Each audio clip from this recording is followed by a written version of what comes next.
Para fotografer pasti mengenal dengan istilah kata bokeh. Pertanyaannya sekarang, harus gak kita foto selalu ada bokehnya?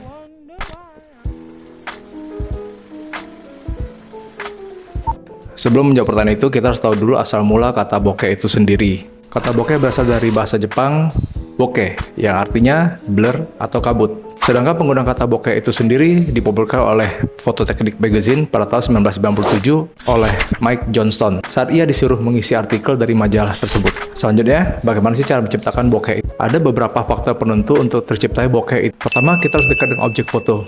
Dan jarak antara objek dengan background itu sendiri haruslah jauh. Yang kedua, backgroundnya sendiri itu janganlah polos. Karena bokeh itu sendiri tercipta dari bentuk-bentuk, garis, maupun sinar yang ada di belakang objek. Sehingga, kalau di belakang objek itu polos, yang terbentuk hanyalah polosan yang sedikit blur. Faktor ketiga dan tidak kalah pentingnya yaitu lensa kamera. Lensa yang mau kita pakai untuk menciptakan bokeh haruslah memiliki bukaan yang besar. Misalnya f2,8, f2, f1,8 maupun f1. Tapi yang perlu diingat di sini, semakin besar bukaan lensa tersebut, maka area fokus kita akan semakin kecil. Dan karena area fokus kita makin kecil atau tipis, sehingga akan terjadi misfokus. Tapi perlu diingat untuk beberapa body kamera saat ini, saya rasa tidak akan banyak terjadi misfokus karena autofocus dari kamera itu sendiri sudah sangat bagus.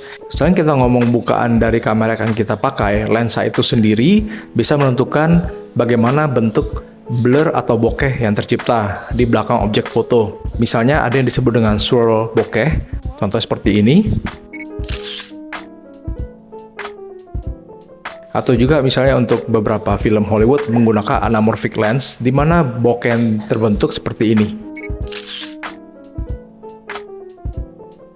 Tetapi ada juga beberapa teknik yang bisa kita pakai untuk membentuk bokeh-bokeh sesuai yang kita mau. Misalnya bentuk bintang, bentuk hati. Sekarang kita sudah tahu asal mula kata bokeh itu sendiri dan sudah tahu bagaimana cara membuat bokeh untuk foto kita. Sekarang kita masuk ke pertanyaan utama, yaitu harus gak sih setiap kali foto ada bokehnya? Kalau menurut saya jawabannya tidak. Mengapa? Karena semuanya balik lagi kepada jenis fotografi apa yang kita lakukan. Misalnya kita pengen foto pemandangan, di mana untuk foto tersebut dibutuhkan untuk semua elemen dalam foto itu harus tajam. Sehingga kita akan memakai bukaan yang kecil, contohnya f11, f22, untuk memastikan setiap detail di foto tersebut tajam. Tapi misalnya kalian ingin mengisolasi objek dari foto kalian, maka kalian harus menggunakan bukaan yang besar, sehingga antara objek dan background terjadi diferensiasi yang kita bisa sebut dengan depth of field. Fungsi bokeh itu sendiri selain untuk mengisolasi objek, bisa untuk apa lagi sih? Jadi untuk beberapa seni fotografi, misalnya portraiture, wedding photography, untuk beberapa fotografer, mereka sering menggunakan bukaan yang besar supaya menciptakan foto yang terkesan lembut, dan untuk teknik pencahayaannya sendiri biasanya high key. Beda dengan fotografer yang menggunakan f yang kecil dan menggunakan strobis, itu jarang sekali menggunakan bokeh. Dan sedikit tips untuk kalian, mungkin kalian bisa melihat beberapa contoh fotografer. Beberapa fotografer mungkin tidak menggunakan teknik bokeh itu sendiri, tapi tetap juga bisa menghasilkan foto yang bagus. Dan ini yang perlu kita bahas selanjutnya. Kalau nggak pakai bokeh, bisa nggak sih buat foto yang bagus? Banyak elemen visual lainnya yang bisa kita lakukan, teknik foto yang bisa kita lakukan. Kita bisa bermain dengan teknik leading lines. Kita bisa bermain dengan warna, kita bisa bermain dengan tekstur, kita bisa bermain dengan cahaya, kita bisa bermain dengan teknik framing, negative space,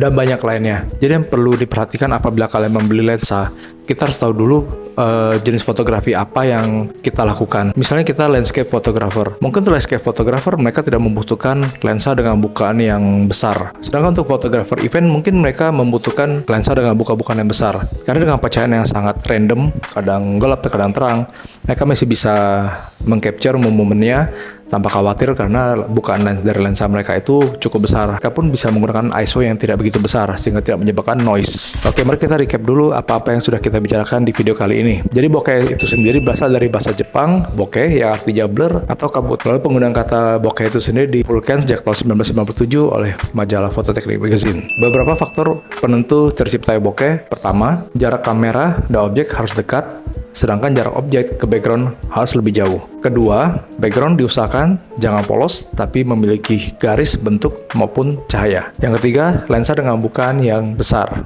Selanjutnya, apakah foto harus bokeh? Jawabannya tidak. Tergantung dengan jenis fotografi apa yang kita jalani dan hasil apa yang ingin kita capai. Bisa nggak foto kita bagus tanpa menggunakan bokeh? Jawabannya bisa banget, karena banyak banget teknik dalam fotografi yang bisa kita pakai. Baiklah, sekian penjelasan saya soal bokeh. Semoga bisa membantu untuk kalian yang masih bingung, misalnya perlu nggak sih saya mengganti lensa dengan buka yang besar. Nah, karena lensa saya saat ini saya rasa kurang mumpuni. Jawabannya tidak. Tapi kalau mampu silahkan. Dan saya sarankan kalau bisa ada satu minimal lensa bukaan besar dalam tas kamera kalian. Jadi jangan terlalu terfokus dengan kekurangan kalian, tapi cobalah cari cara untuk menutupi kekurangan itu.